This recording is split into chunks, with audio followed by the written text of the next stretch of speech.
7 ya. Jadi jagat pertama, jagat dua itu semakin mengecil kayak apa ya, tumpeng gitu loh, tapi agak oval, mengerucut. Terus di paling atas itu kayak putih dan kuning telur, jadi suaranya kayak uang paling tinggi. Kalau dibilang itu Sanjang Tunggal. Lah aku tuh melihat tuh di atasnya malah. Diarani alang-alang kumiter nek wong Jawa. Nek wong dalam pewayangan tuh alang-alang kumiter. Jadi ini bumi Sabtuju. Jadi aku di luar ini. Jadi melihat tuh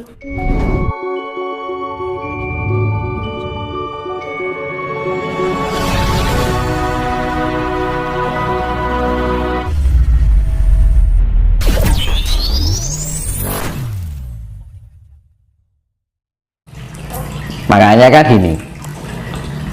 Saya ibaratkan ya, aku kan sering keluyuran yang apa ya namanya ya, karena mungkin perjalanan dari sekian tahun kan ada peningkatan ya. Aku kan sering menembus alam luar bumi. Lah pernah melihat bumi itu gak kelihatan. Lah aku kadang berpikir, bumi kok kecil kan gitu, kok kecil, terus manusianya seberapa? Nah kadang-kadang gini, manusia baru mempunyai suatu kelebihan yang entah itu secara materi atau non materi, dia merasa sombong. Padahal kalau dilihat dari sana itu bumi aja nggak kelihatan, apalagi manusia kan gitu. Nah kadang-kadang misalkan Sang Maha Pencipta bisa berbicara itu, ingeti wong ki ada geleng-geleng kan gitu gampangane. Kok menungso hanya sebutir merica aja nggak ada, kok sudah merasa diri aku ini, aku itu. Nah itu loh, merasa ini, merasa itu, kadang-kadang gitu. Sombong dengan ucapannya, sombong dengan apa yang dia miliki, apa yang dia mampu. Iya kan, karena kalau sudah melewati, kan aku spiritnya kan sudah arahnya ke vertikal ya kan, spirit kan masih ada horizontal dan vertikal. Jadi kelihatan, jadi jagat itu kayak namanya apa ya, jadi ada jumlahnya ada 7 ya. Jadi jagat pertama, jagat dua itu semakin mengecil kayak apa ya, tumpeng gitu loh, tapi agak oval, mengerucut. Terus di paling atas itu kayak putih dan kuning telur, jadi suaranya kayak uang paling tinggi. Kalau dibilang itu Sanjang Tunggal. Lah aku tuh melihat tuh di atasnya malah. Diarani alang-alang kumiter nek wong Jawa. Nek wong dalam pewayangan tuh alang-alang kumiter. Jadi ini bumi Sabtuju. Jadi aku di luar ini. Jadi melihat tuh, jadi loh, jagat tuh ada. Jadi jagat pertama, jagat 2 sampai 4 itu ibaratnya gini, masih lingkup yang kalau 5, 6, 7 itu ibaratnya itu sudah ada terang tanpa cahaya lah gampangnya, ya kayak sayup-sayup kayak surga gitu. Jadi gambaran, jadi piye nek cita iki, aku harus minta ke mani ya. Nanti tidak timbul pro kontra, dikira kene mau gawe-gawe. Di dunia, jadi pokoknya ada alam itu bentuknya kayak rujak kayak gini. Aku nggak mau menceritakan yang lebih lagi lah, nanti timbul pro kontra nanti. Jagat itu kan ada 7 sab kan, jagat 1, jagat 2, 3 sampai 7. Apakah dari masing-masing jagat antara 1, 2 dan seterusnya itu ada kehidupan? Ada penyaringan itu namanya. Jadi kayak penyaringan. Jadi semakin orang menuju sempurna itu semakin selektifnya itu semakin kecil. Jadi kayak disaring gitu loh, saring ini misalkan kayak apa namanya yang kita turnamen bola itu loh. Iya toh, kompetisi saring lagi, kompetisi saring, ya kayak gitu. Hidup itu seperti itu sebenarnya. Jadi ada sub gitu.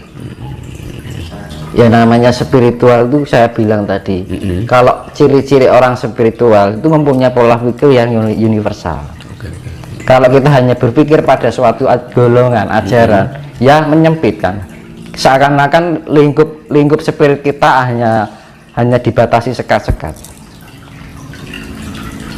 Makanya kalau mempunyai jiwa yang benar-benar spirit itu sifatnya harus universal, fleksibel. Semua agama nggak ada yang salah baik, tapi kenapa harus disekat-sekatkan? Tujuannya juga sama. Jadi digulai apa lagu salah loh, ya kan?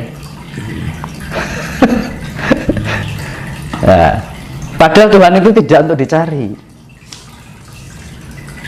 Tuhan apa dicari? Enggak. Tuh, keberadaan Tuhan itu tidak dicari tapi dirasakan. Malah bisa Tuhan dicari, nggak bisa. Tuhan sudah ada di diri kita kok. Yang perlu kita lakukan hanya merasakan keberadaannya. Akhirnya ada Tuhan. Kita rasakan keberadaannya. Ketika kita memahami dan menyadari, oh ini kopi rasanya enak, gitu kan. Air. Makanya kan ya Tuhan, saya ulangi lagi, Tuhan tidak untuk dicari, tapi dirasakan keberadaan. Makanya ketika kita meditasi juga jangan mencari, tapi merasakan. Meditasi jangan mencari. Tujuan ini juga merasakan. Karena Tuhan itu semakin dicari semakin jauh. Benar itu. Di dalam meditasi kita pikirannya kemana-mana mencari kan, ya semakin jauh.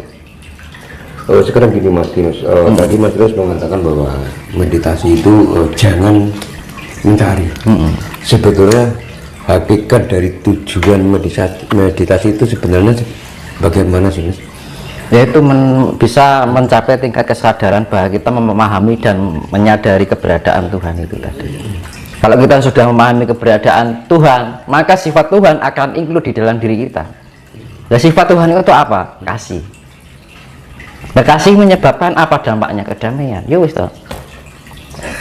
Kalau kita sudah damai, tenang, tentrem hati ini, damai, sejahtera. Nah, makanya dunia ini akan dijadikan seperti itu. Makanya terjadi satrio pinilih mau untuk membangkitkan spirit-spirit ini. Makanya di tahun 2002 ini mulai gencar masalah spiritualitas. Jadi ya namanya meditasi itu sebenarnya melatih tingkat kesadaran kita. Gunanya apa? Biar kita bisa merasakan keberadaan Tuhan. Kalau kita sudah merasakan keberadaan Tuhan, ya Tuhan ikut di dalam diri kita, mempunyai sifat-sifat seperti Tuhan. Sifat Tuhan itu apa? Lembut. Lembut itu diwujudkan dengan apa? Kasih. Ya wis toh. Ya kayak lampu ini kan, ya kan? Ya wujud tuh urip, hidup, ya kan? Makanya kan hono coroko, ya. Doto itu artinya menyala. Itu bahasa Sanskerta kan. Kan hono. Hono itu ho no, anane ono, sokora ono. Adanya ada karena dari tidak ada. Coroko, cipta rasa dan karsa, cipta rasa dan karsa, ya kan? Ibaratnya proton, neutron, elektron, Brahma, Wisnu, Siwa, ya kan ngono. Intelektual, spiritual, emosional, kan ngono.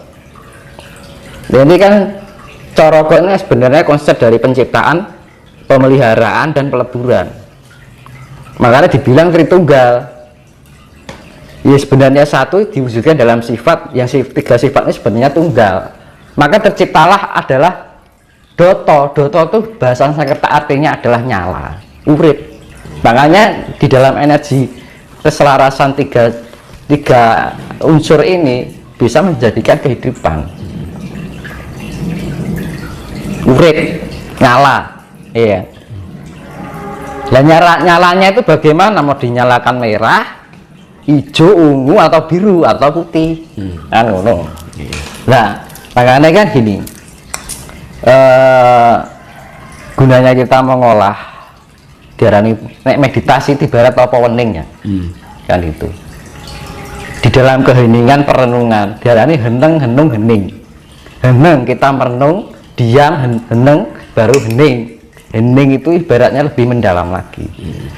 Hening itu artinya merasakan apa yang semua yang ada di dalam organ tubuh kita, pikiran kita, rasa kita, emosional kita, kan ngono.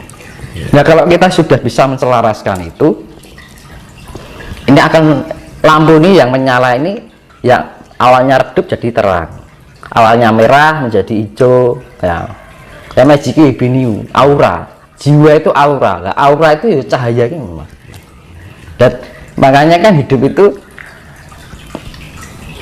hasil apa yang jadi hasil spirit kita ya, yang dihasilkan apa ya, cahaya itu tadi. Kita menghasilkan cahaya apa gitu.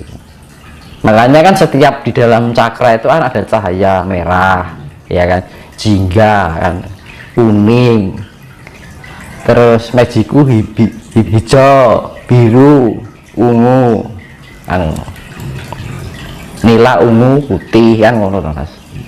Nah makanya kan ada level-levelnya.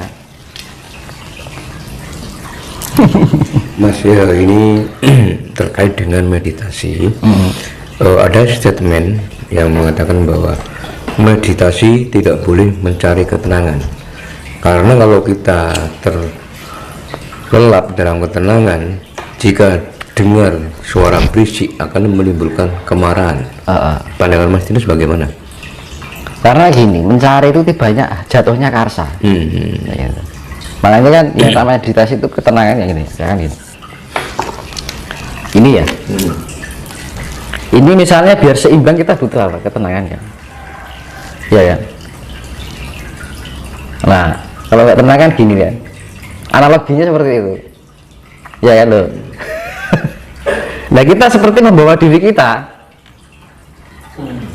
Kalau kita sudah tenang bisa menemukan titik yang namanya pusat dari, ya akhirnya ibarat ini batu ditumpuk-tumpuk itu seimbang. Jadi untuk melatih yaitu ya namanya spiritual ya kestabilan, keseimbangan, balance kan.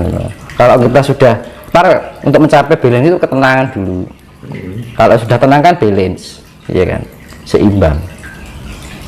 Karena di dalam kehidupan ini penuh dengan goyangan, vibrasi. Nah, vibrasi kita kan banyak kan, dari faktornya kan banyak.